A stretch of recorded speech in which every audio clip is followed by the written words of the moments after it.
of life, living, and earning. And all of that is what the federal government needs to help those organizations do, and not drive away any organization just because they're faith-based. Thank you.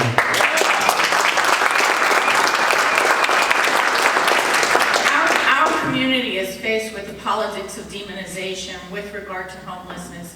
Mr. DeMaio, in a public meeting forum, said, let's not call them homeless, let's call them vagrants.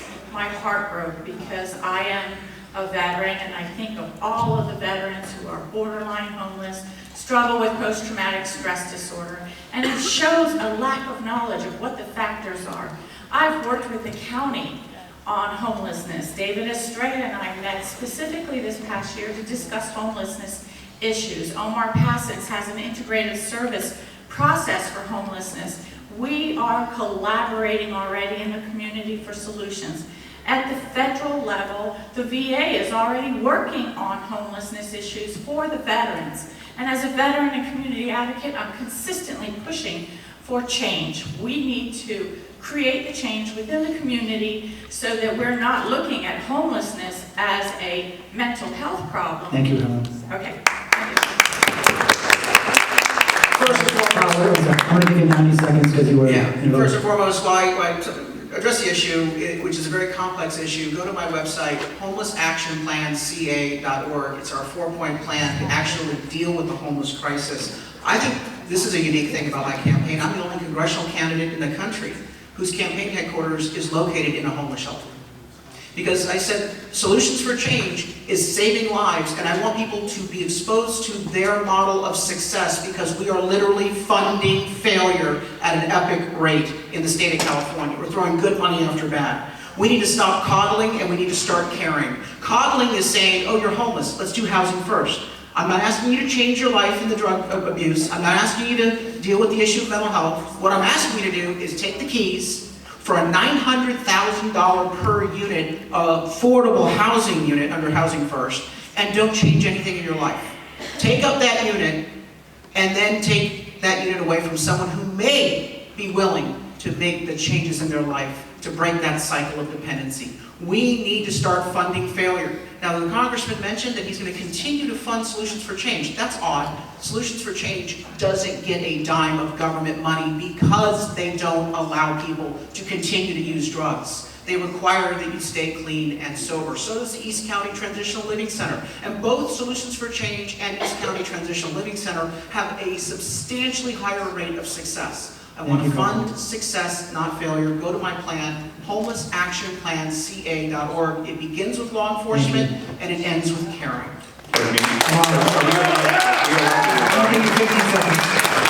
Very, very quick rebuttal. I was there when Chris Magnuson had to turn that money back in. I was fighting against that, and I've continued to be, both when I was a congressman and still, an advocate to have housing first, not be housing only. So I think the gentleman is right. Solutions for Change turned it back in so they could continue their efforts the way they did, but I was at their side.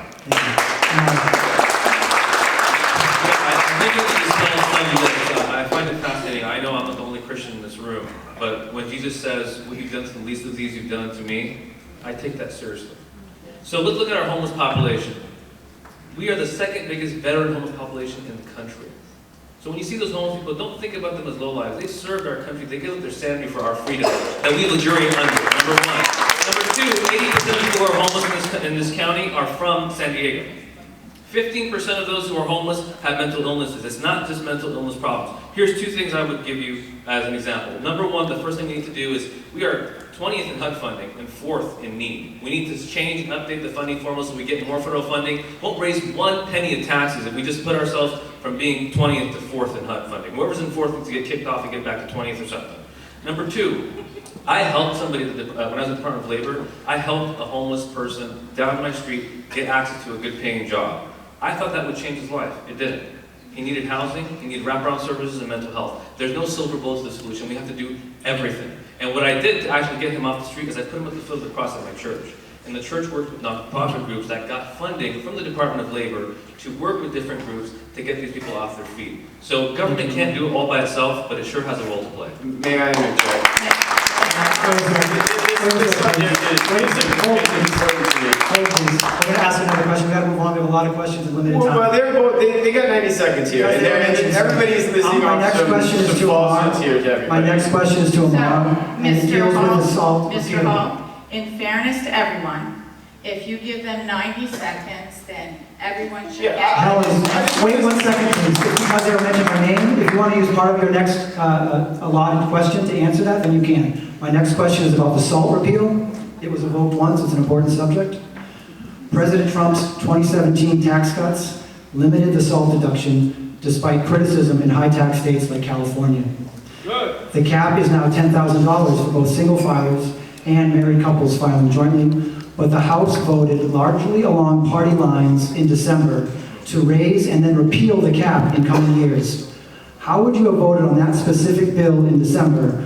And do you think the SALT deduction cap should be changed or not? Why? It should be changed, absolutely. We should be able to not punish people with marriage penalty of if you file jointly, you only get the cap at 10,000. It should be extended to 20,000. And it's not a partisan issue. I know some of you are booing. I'm going to stand up for you against whoever's in the White House. It could be Trump or Bernie, whoever the hell it is. I look out for all of you. And if you want to boo that, that's fine. But I'm running for Congress to represent San Diego. It's not a partisan issue. There's two people on this stage who actually were against President Trump's tax plan, me and Congressman Darrell Issa. The one thing I'll give him credit for is that he stood up for California against President Donald Trump. That's the kind of leadership I'll bring, and I won't Can you say that shrug again? that responsibility. You can use it an ad later, it's just I a know. fact. Here's the thing, here's the honest truth. I am not running to kiss up to Donald Trump. I am running to represent all of you. That's the job, that's the job. So I am going to hold whoever's in the White House accountable. We will repeal that exemption or the limits on the SALT tax deductions because it helps people in our district, in our county, in our state. There's no wrong answer on this. It's the right thing to do. Thank you. The Trump tax cuts have saved annually the average homeowner in the 50th district $2,300 a year. That's real money that they can put back into their family priorities, although Sacramento politicians continue to try to take that money as quickly as they save it. But here's the thing, when the Democrats said, oh, but the SALT cap, let's deal with the SALT cap. You know what my motion would have been? Sure, call the question. Since you're ready to cut taxes, Democrats, hey, Republicans, gather around. You know what the response was? Well, maybe we won't be able to afford it. Then open up the damn budget, by the way, get the budget done on time. No budget, no pay. Take a red pen and pay for the lifting and the elimination of the SALT cap. It's not that difficult. You shouldn't be penalized and taxed, really. You're being taxed on money you never received. The government already took that money, and then the feds come along and say, well, we're going to tax that as well.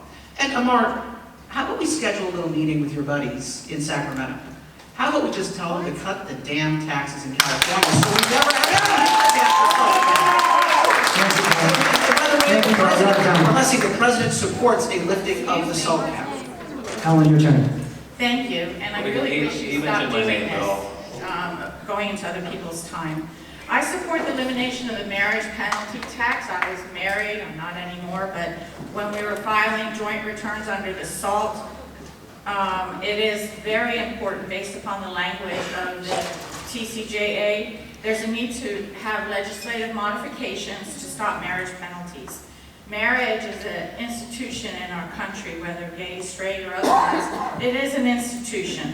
And there are other ways to cover the losses for taxes from the federal government, such as reducing costs of programs. I made a recommendation to save $55 to $110 million on one program for Department of Navy this in 2018, $4 million cost savings in FY17 for Army.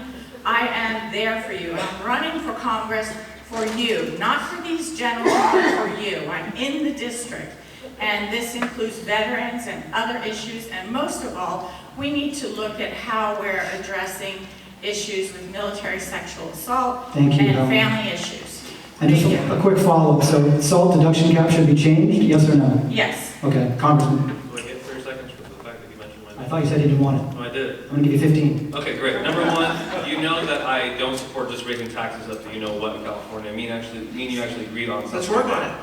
And number two, if you want to work on it, run for governor, man. Half this room does not understand why you're running for Congress. All your proposals are-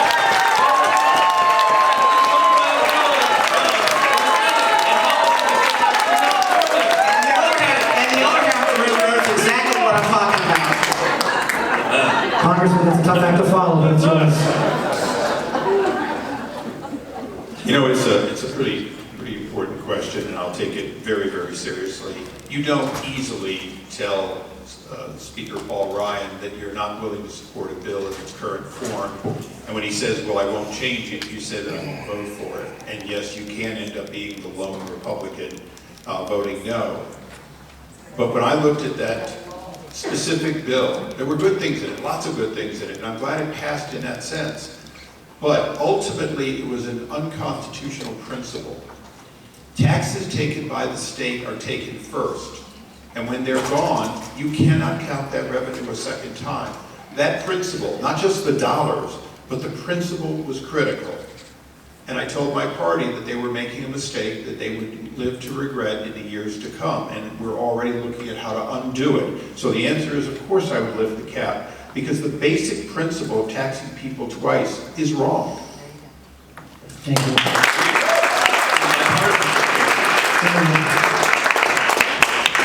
Thank you. When the original tax reform was being passed, I did support it as the former congressman from this district. And one of the most immediate results of that tax reform passing was high tax states, the leadership,